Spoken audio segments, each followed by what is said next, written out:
Hi, my name is Nathalie Varli, and you are watching the Permanent Ring Press. Hi everyone, it's Chloe with the Permanent Rain Press. Today I'm so excited to be joined once again by Nathalie Varli. How are you? I'm good. How are you? I'm doing well, thank you. I'm just really looking forward to catching up and chatting all about season 2 of Young Royals. And to jump right in, what do you think Madison did over Christmas break? I think she went shopping a lot. I think she went to find a bunch of thrift stores and just went crazy. That's With what her I think. with her parents' credit card, I'm assuming. Oh, probably. So in episode 1, what is the object that Maddie leaves on Sara's desk? Yeah, so it's like a crystal rock that she puts on the desk to uh, for Sarah to sleep better, among other things. Which I do think she's talking about like sex. Yeah, put it out there. Yeah, it was so mysterious the way she said it, among other things. Yeah. Yeah, so she was kind of willing Sarah to go out and do other things as well, as we know from the show that she did. There were so many girl scenes, which I absolutely loved. How much fun were those, like the sleepover, and was any of the dialogue improvised? The sleepover is probably my favorite scene to film. Um, it's always fun to work with the girls, and it's always fun to have scenes with them. If any of these lines were improvised, I can't remember. I do have to say, I wish we got to see a look inside Madison's room. What do you imagine that would have looked like? Like, do you ever think about it in your head? Yeah, I think there's like a bunch of crystals everywhere. I think the lights are pretty dimmed down. Probably like a yoga mat on the floor. Um, I think it's a little bit messy too. So that's what I have in mind. Yeah. I would have thought too that it would be dark. I thought maybe she would have candles, like the spell books, tarot cards lying around. Of course, she mentions burning sage. You've played Madison for 2 seasons now. Is it really easy for you to turn her on and off? And what kind of aspects of her personality do you focus on when you're playing her? It's quite easy. I think even in season one, as soon as I put on my costume and I see the hair and makeup, I automatically I'm her. I transform into Madison. And I think she's very chill about things and very unbothered. And so I tried to think of that. For season two, she had a little bit more attitude. But I do think the outfits help a lot. And then there's also the braids, which we got to see again. How fun is it to go into hair and makeup and see what different styles they have to experiment with? It's always exciting. It's like one of the, every day you go into work and you're like, okay, what are they gonna do today? What am I gonna wear today? And it's always fun to see, we act, but there are so many creative departments, and it's so fun to see what other people have in mind for my character and every other character. And it's kind of fun to talk about like, okay, why are we choosing this today? And oh, okay, that makes sense. And yeah, it's always fun, and I enjoy going to work, and it's kind of like a little surprise every time. Yeah, for sure. Now, the Saint Valentine Masquerade Ball, how was that to film and get all dressed up for? Uh, I have two feelings about it. um My first feeling is it was kind of hard, just because I was going through things personally in my life. My grandpa passed away 2 weeks prior, and I was very close to him, and I was just very emotional, I think. So it was hard in that sense, but it's the other side of it is that there were so many people there for me, in front of the camera and behind the camera. And so I have this, like, when I think of it, it's like, oh, I remember how hard it was, but I also remember how everyone was there and like taking care of me basically, and yeah, I don't know, caring for me really, knowing when to give me space and knowing when to give me a hug. And the costumes, I think, like, when we read the script, I think everyone was so excited for the Valentine ball, just because it was like, oh, we're gonna wear wigs, we're gonna have these crazy outfits. And it was fun to see, like, oh, Madison is already so different, how are they gonna do it with another costume? So it was fun. So sorry, like to hear about your grandfather and you going through that time, but I'm glad that you did have that support on set and maybe a little bit of an escape. And it did turn out really well, the whole sequence. Were you there when Omar was performing Simon's song? Yeah, yeah, it was. I love listening to him live, and it's always fun, when we get to hear him sing. I think when people hear it on TV, it doesn't even do justice. It's like a million times better live, and that should say enough about his voice. I think that's the cue that there needs to be more live performances of this. Like take him on the road just so we can hear it in all different cities and countries. But I want to ask, what was Madison doing at the DJ's table? uh, she went up and she was like, "Oh, can you play this song?" And he's like, "No." And she's like, "Move, I'll play it." And kind of being like, "Let me be in charge." But then he didn't really let her, so she just stood there and started dancing and like hyping everyone up.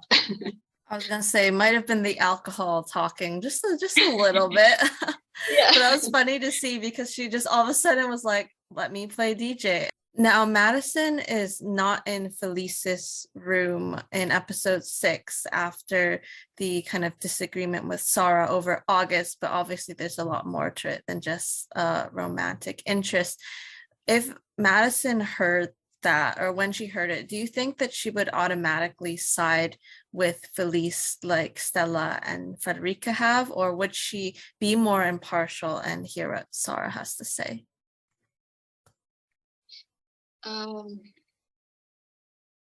I feel like she would understand Felice and understand her frustration. But I also think she would sit down and listen to Sarah and ask her, like, what was the reason behind all of this.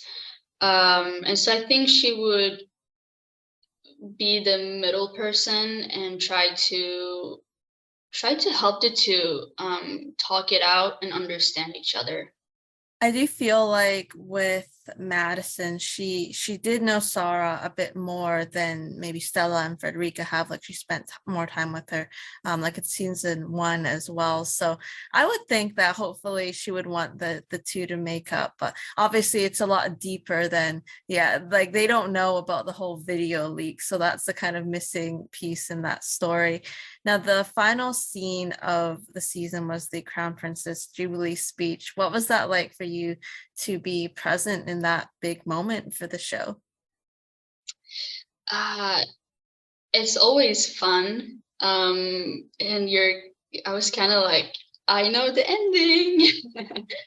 um, but it's it's um it's fun to see Edwin act, and it's fun to see, like I mentioned earlier, how different departments work. To see like the director and director of photography, and it was quite a big scene, and how they navigate all these different actors, the extras, and I just honestly, like, I just feel very privileged to be a part of this, and it felt like I had the front row seats to the ending. I know that it was kind of revealed that there was a different ending shot that didn't make the final cut. I think it was Omar who might have mentioned it in a different interview. So you Yeah. did actually get to see two different versions. Were you happy with how it turned out at the end, with how season 2 ended? I am. I am. I think they made the right choice. And I trust the directors fully, and I know they know what they are doing. And so yeah, I think they made the right choice. What was your favorite scene in season 2 that you were not in? I thought about this a lot, but I remember watching this scene and going, "Ah, it's so wholesome." And it was when Simon and Ayub are FaceTiming each other, and they're like, should we say goodnight? And they're like, okay, on the count of three, and then they turn off the light. And I just thought it was so wholesome, and thinking like, Simon has some really, really good friends who care about him, and it's not this like, they're very, very comfortable with their friendship. Um, so that's probably one of my favorite scenes. Yeah, I just love that moment as well because, we do see them spend time together in person, but obviously, like Rosh and you don't go to Hilerska, so there's kind of like a bit of a disconnect from other characters, but to see them come together and how really what their goal is to protect Simon or Simon, and it is so beautiful to see. Who do you think was more intimidating as the prefect and rowing team captain? Was it August or was it Vincent? I can't explain this, but I think Vincent. I don't know. I can't explain it. But I think it was like the speaking of like the final scene that we did, I was sitting next to Nils, who plays Vincent, and there was like a part where I'm not gonna like give too much. um but he kind of looked at Madison or me, and he went, be quiet. And I just remember feeling like so intimidated, and I was like, I'm so sorry. um I don't know, he just has that about him, like very like strict, and I can't explain it, I don't know. I think for sure that it's a different kind of power control. Like we saw August last season and he was intimidating, but maybe he like respected his role a bit more. But Yeah. with Vincent, it seems like he's more on a power trip. Like he just really relishes like having that authority and that privilege. Returning for season 2, getting to see everyone once again, what are some of your favorite memories from behind the scenes? um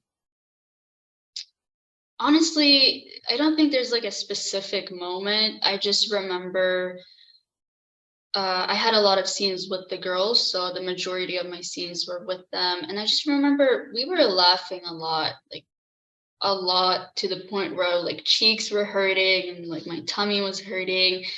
Um, so it's not like a specific moment, it's just the feeling overall that we had a lot of fun. And I think we were all more comfortable around each other too, because we had already done season 1.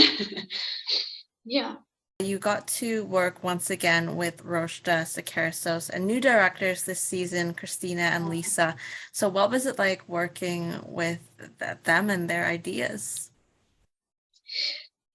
It's always fun to work with new directors. It's also a little bit scary because you don't know um, how they're gonna work. It's all about communication. Are our communications gonna be aligned?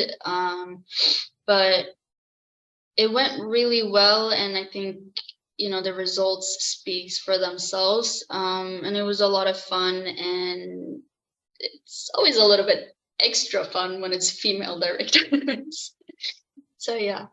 Well, I'm sure it's just so empowering to be around everyone. And let's talk about something very cool I saw on Instagram, that Busy Phillips. You got to meet her and her daughter Birdie, who appeared as a Hilarska student. So how nice was it having them around and getting Birdie to be a part of the show? First of all, I want to say a big I'm so sorry, Busy Phillips, because I fangirled so hard, and I'm sure she was like, oh my gosh, get away from me. No, it was really cool, and it was really fun. She took her time to talk to us, and it was really fun that Birdie got to be a part of Young Royals. I know they are a big fan of the show, and so I think that was a special moment for all of us, really. And we had no idea Busy was there, and so it was like a shock. But it was cool. I'll try to be more cool about it next time. Yeah, for season 3, when she Yeah. comes back, you'll be like, okay, I'm calm and collected now. Yeah. But I mean, Dawson's Creek, Freaks and Geeks are such popular shows, so I'm glad that you got to meet her. Now, looking ahead, if this show is renewed for a season 3, is there anything that you'd like to see from Madison or any of the other characters and storylines? Oh, I would like to see, I guess, like a conversation between Maddie and Sara, because we haven't really gotten that. And I want to see how it goes with Sara and Felice, because they do care about each other, and they do. I think they have both. They've never really had a best friend like that before, and so I'm excited to see how that develops. Save their friendship, please, Madison. She has to help them. Yeah, Yeah. I would just, there's just so much going on and so many characters that, of course, obviously, I'd love to see more Maddie as well. I will talk about fan support. Tell me, what kind of comments, messages have you seen since season 2 was released? Um, I think a lot of people have loved the season 2. It's always kind of nerve-wracking because you do season 1, and people love it, and obviously you want to continue that. But it seems like we've had good reactions, and um, I've heard I've gotten a little bit kind of like you said, people saying like, oh, we want more Madison, and that I feel like it means that I'm doing a good job. So yeah. Your character, so iconic, and I think we'll talk a bit about that in some tweets now. So if you could take out your phone. Madison saying every girl makes out with her best friend while drunk, and the others agreeing. Dot dot dot. Yeah, or maybe it's just that you're all sapphic as fuck and in love with each other. I mean, is this tweet wrong? Okay, so Madison does say that. What are your thoughts? Like, has she definitely made out with a best friend, a friend before? I think so, yeah. Yeah, because she says it so casually, like, everyone has done it. Yeah. Stella and Frederica, what are your thoughts on them?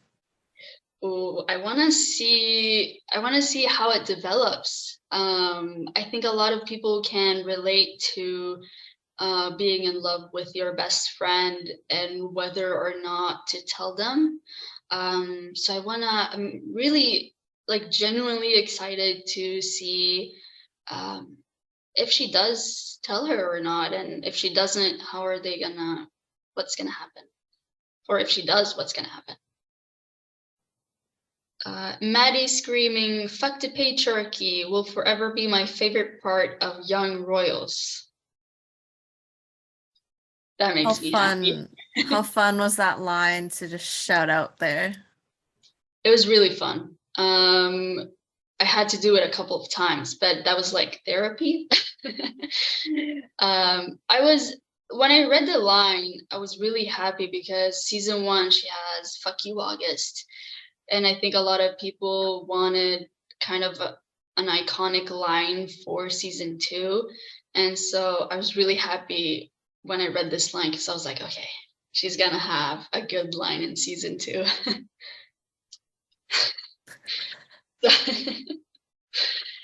Top disgusting moments. Do you know what this moment is, right? Yeah.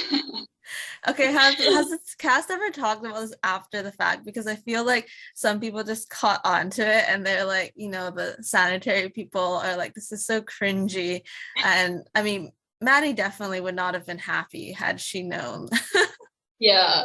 Yeah, I didn't even think about it. Like I knew because I'm behind the camera, so I knew what Felice was doing as Nathalie, I knew. But no one really thought about it.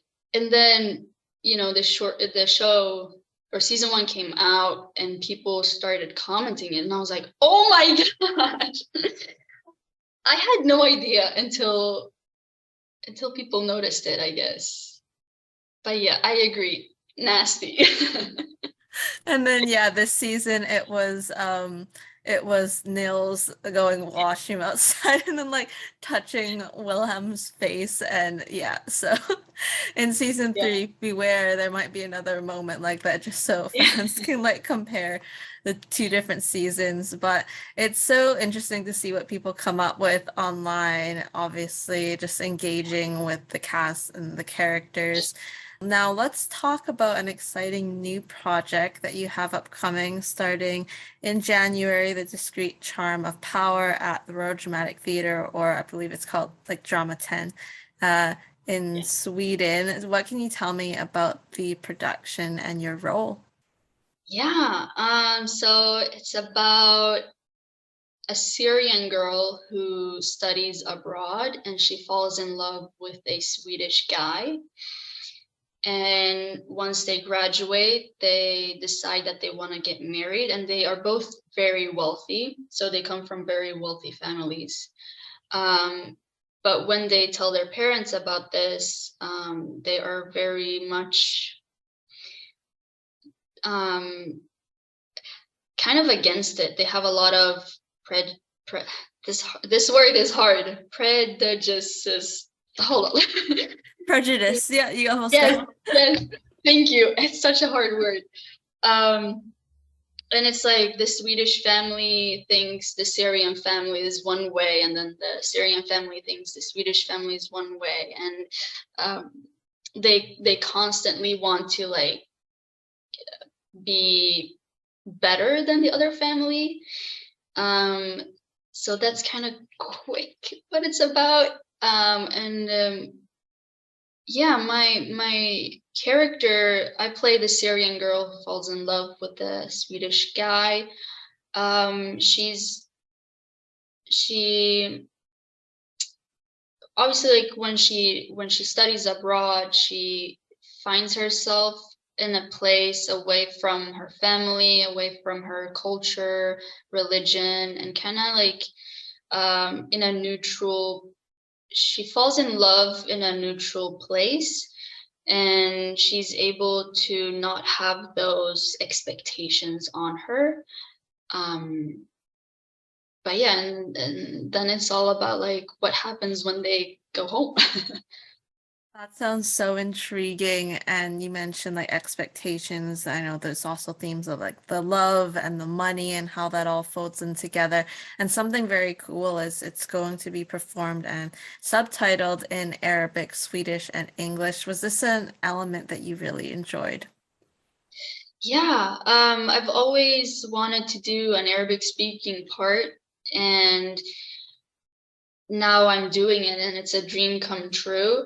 I think this is the first time, if I'm not mistaken, that they have an Egyptian director at Dramaten, and to do it with this project is amazing, and I can't wait for people to see it and for people to understand it as well.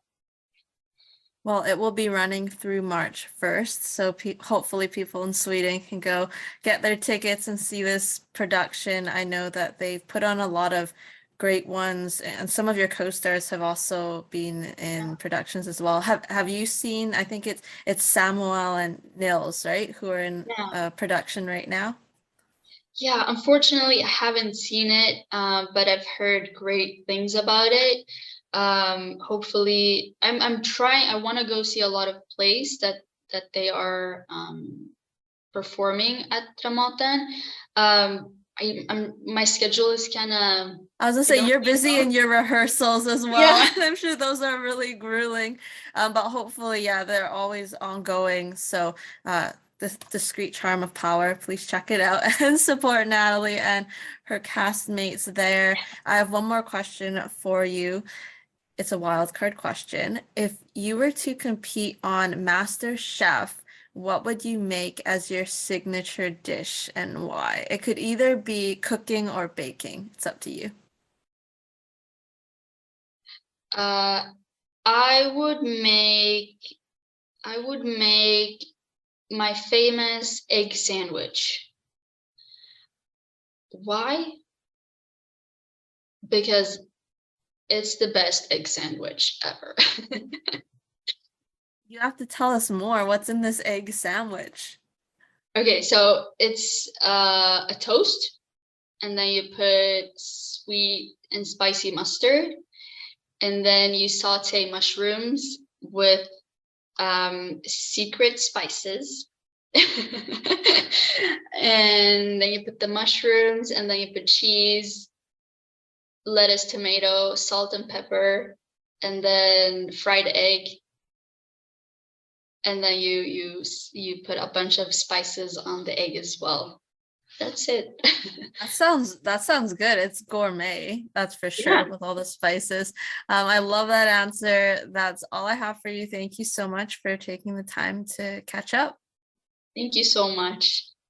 To all those watching, make sure to catch Nathalie in season 2 of Young Royals. It is out now on Netflix, and we will see you next time.